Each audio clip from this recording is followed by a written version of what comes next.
Hi friends, Maran வீரா சீரியல்லேருந்து சூப்பரான ஒரு promo வந்திருக்கு. நம்ம அதை பற்றி தான் இந்த வீடியோக்குள்ளே பார்க்க போகிறோம். வாங்க நம்ம வீடியோக்குள்ளே போகலாம். ராகவ் தேடிட்டு சாட்சிக்காரு வீட்டுக்கே வந்துருந்தாரு. அப்போ வீட்டு வாசல் நின்றுக்கிட்டு ராகவும் சாட்சிக்காரும் அவங்க பேசிகிட்டு இருக்கிறாங்க. அவங்களுக்குள்ளே பேசிகிட்டு இருக்காங்கன்னு சொல்கிறத விட ரெண்டு பேருக்கும் ஒரு வாக்குவாதம் ஏற்பட்டுருக்கு தான் சொல்லணும். அப்போ சாட்சிக்காரர் சொல்கிறாங்க, எனக்கு இப்போமே பணத்தை தாங்க, இல்லைன்னா நான் உண்மையை சொல்லிடுவேன் அப்படிங்கவும். அப்போ ராகவ் சொல்கிறாங்க, தயவுசெய்து எனக்கு பணத்தை ஏற்பாடு பண்ணது கொஞ்சம் டைம் கொடுங்க, ஏன்னா நீங்கள் கேட்டிருக்க அமௌண்ட்டு பெருசாக்கும், அதனால எனக்கு டைம் கொடுங்க, அவ்வளோ ரூபாலாம் என்னால் இப்போ தர முடியாது, எனக்கு கொஞ்சம் டைம் கொடுங்கன்னு சொல்லி அவங்க கெஞ்சி கேட்டுட்டு இருக்கிறாங்க. அதெல்லாம் முடியாதுங்க, இப்போ நீங்கள் பணத்தை வச்சிங்கன்னா நான் பாட்டுக்கு போவேன், அப்படி இல்லைன்னா உங்கள் குடும்பத்தார்கிட்ட நான் உண்மையை சொல்லிடுவேன் அப்படின்னு சாட்சிக்காரன் ராகவை போட்டு மிரட்டிட்டு இருக்கிறாங்க. இவங்க சத்தம் கேட்டு அங்கே ராமச்சந்திரன் வராங்க. யார்கிட்ட ராகவ் நீ பேசிகிட்டு இருக்கிற அப்படிங்கவும் ராமச்சந்திரனோட குரலை கேட்டதுமே ராகவ் பயப்பட ஆரம்பிச்சிட்டாங்க. ஐயோ அப்பா வந்துட்டாரா அப்படின்னு சொல்லிட்டு அவங்க பயந்துட்டு இருக்கும்போது ராமச்சந்திரன் அவங்க சாட்சிக்காரரை பார்த்துருந்தாங்க. நீ எதுக்கட அங்கே வந்திருக்கிற அப்படின்னு சொல்லி அவங்க கேட்கும்போது உடனே ராமச்சந்திரன் குரல் கேட்டு எல்லாருமே வீட்டிலேருந்து வந்துருந்தாங்க. அப்போ கண்மணி, மாறன், வீரா, வள்ளின்னு எல்லாருமே இருக்கிறாங்க. அப்போ சாட்சிக்காரர் உண்மையை போட்டு உடைச்சிருந்தாங்க.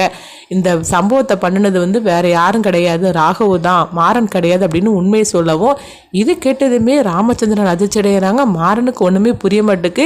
கண்மணி ரொம்பவே பேர் அதிர்ச்சியோடு இருக்காங்கன்னு தான் சொல்லணும். ஏன்னா மாறனை தான் அவங்க இப்படி பண்ணிட்டாங்கன்னு சொல்லி தப்பாக நினச்சிக்கிட்டு இருந்தாங்க. ஆனால் தன்னுடைய கணவர் தான் இது பண்ணிட்டாருன்னு தெரிஞ்சதுமே அப்படியே கண்மணி ரொம்ப உச்சக்கட்ட கோவத்தில் தான் இருக்காங்கன்னு சொல்லணும். அப்போ ராமச்சந்திரன் ராகவை போட்டு அடின்னு அடிக்கிறாங்க. சொல்லுடா, அவர் சொல்கிறதெல்லாம் உண்மையா அப்படின்னு சொல்லி கேட்டு அடிக்கவும் ராகவ் எதுவுமே பேசாமல் அமைதியாக இருக்கிறாவும் உடனே தெரிஞ்சிருது ராகவ் தான் அந்த தப்பு பண்ணியிருக்காங்க அப்படின்னு உண்மை தெரிஞ்சிருது. அப்போ இது கேட்டதுமே மாறன் தடுக்க வராங்க. நீ ஒன்றும் பக்கத்தில் வராது அப்படின்னு ராமச்சந்திரன் தடுக்கவும் அடுத்து பார்த்தோம்னா கண்மணி நேராக ராகவ் கிட்ட வராங்க. இவன் சொல்கிறது எல்லாம் உண்மையா, அப்போ நீ தான் அதை பண்ணினியான்னு சொல்லி கேட்கும்போது ராகவ் கண்மணின்னு அவசரப்படாத கண்மணி அப்படின்னு சொல்லவும், இதுக்கு மேலே உன் கூட வாழ நான் கொஞ்சம் கூட இஷ்டப்படலை, நீ கட்டின தாலி தான் என் கழுத்தில் இத்தனை நாள் கிடந்துதா, எங்கள் அண்ணனோட இந்த நிலைமைக்கு நீ தான் காரணமா, நீயே இப்படி பண்ணிக்கிட்டு என்னை கல்யாணம் பண்ணி என் கூட குடும்பம் நடத்திட்டு இருந்தியா அப்படின்னு சொல்லிட்டு கண்மணி ராகவை பார்த்து வெளுத்து வாங்கிட்டு இருக்கிறாங்க.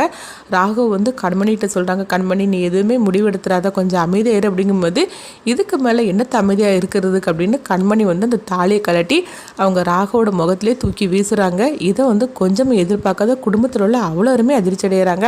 அப்போ வள்ளி தடுக்கிறாங்க, கண்மணி நீ அவசரப்பட்டுறாத கண்மணி, நம்ம என்ன நடந்துச்சுன்னு நம்ம கொஞ்சம் புரிய வைக்கிறோம், கொஞ்சம் அமைதியாக இரு அப்படிங்கும்போது யார் என்னை புரிய வைக்க வேண்டாம், எனக்கு இப்போ தான் எல்லாமே உண்மை விளங்குச்சுது, இதுக்கு மேலே இந்த குடும்பத்துலேயும் சரி இந்த வீட்லேயும் சரி அவங்க கூட சரி நான் குடும்பம் நடத்தவே மாட்டேன், இந்த வீட்டிலே நான் இருக்க மாட்டேன், ஆனால் ஒன்று எங்கள் அண்ணனுடைய இந்த நிலைமைக்கு காரணமான உங்கள் ஒருத்தரையும் நான் சும்மா விட மாட்டேன் பார்த்துக்கோங்க அப்படின்னு சொல்லிட்டு கண்மணி ரொம்பவே ஆவேசமாக அவங்க பேசிட்டு போகிறாங்க.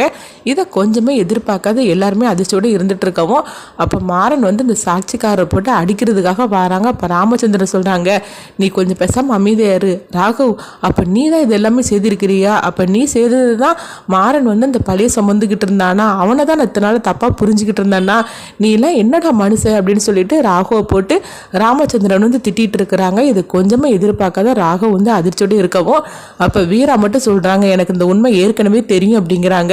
இதை கேட்டதுமே ராகவ் அதிர்ச்சி அடைகிறாங்க. என்ன வீரா சொல்கிற அப்படிங்கும்போது, ஆமாம் நேற்றுக்கு நீங்கள் பணத்தை எடுத்து ஒழிச்சு வச்சிங்களா மாமா கிட்ட இருந்து, எனக்கு அப்பவுமே எனக்கு உங்கள் மேலே சந்தேகம் வந்துடுச்சுது அப்படின்னு சொல்லவும் இப்படி எல்லாருமே தனக்கு எதிராக மாறினது நினச்சி ராகவ் ரொம்பவே குற்ற உணர்ச்சியில் இருந்துட்டு இருக்கிறாங்க. அப்போ மாறன் மட்டும் ராகவுக்கு சப்போர்ட்டாக பேசிகிட்டு இருக்கிறாங்க. நீ ஒன்றும் கவலைப்படாத, எல்லாத்தையும் நான் சரி பண்ணியிருந்தேன், நீ உடஞ்சி போயிடாத அப்படின்னு சொல்லிட்டு இருக்கிறாங்க. இப்படி தான் ரொம்பவே சூப்பராக இந்த ப்ரோமோ எடுத்துகிட்டு போகிறாங்க. ஆனால் அடுத்தது என்ன நடக்கும்னு சொல்லி பார்த்தோம்னா ஒருவேளை ராகவ் கண்டது எல்லாமே கனவாக கூட இருக்கிறதுக்கு நிறைய வாய்ப்பு இருக்குது.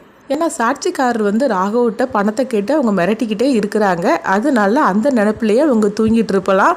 அதனால தான் அவங்க இதெல்லாம் கனவு கூட கண்டிருக்கலாம். ஏன்னா கண்மணிக்கும் தன்னுடைய வீட்டில் உள்ளவங்களுக்கும் உண்மை தெரிஞ்சிடக்கூடாது அப்படின்னு சொல்லிட்டு தான் ராகவ் சாட்சிக்காரருக்கு பணத்தை கொடுத்துட்டே இருக்கிறாங்க. அப்படி இருக்கும்போது அவங்க கேட்ட மொத்த தொகையும் கொடுக்க முடியாதனால ராகவ் ரொம்பவே ஒரு இக்கட்டான நிலைமையில் இருக்கிறாங்க. அதனால இது கனவாக கூட இருக்கிறதுக்கு வாய்ப்பு இருக்குது. கண்மணி எடுத்த முடிவு கனவா இல்லை உண்மையாக இருக்குமா அப்படின்னு சொல்லிட்டு நீங்கள் என்ன நினைக்கிறீங்க அப்படின்னு சொல்லி உங்கள் கருத்துக்களை கமெண்ட் பாக்ஸில் கமெண்ட் பண்ணுங்கள். நம்ம இன்னொரு வீடியோவில் சந்திப்போம்.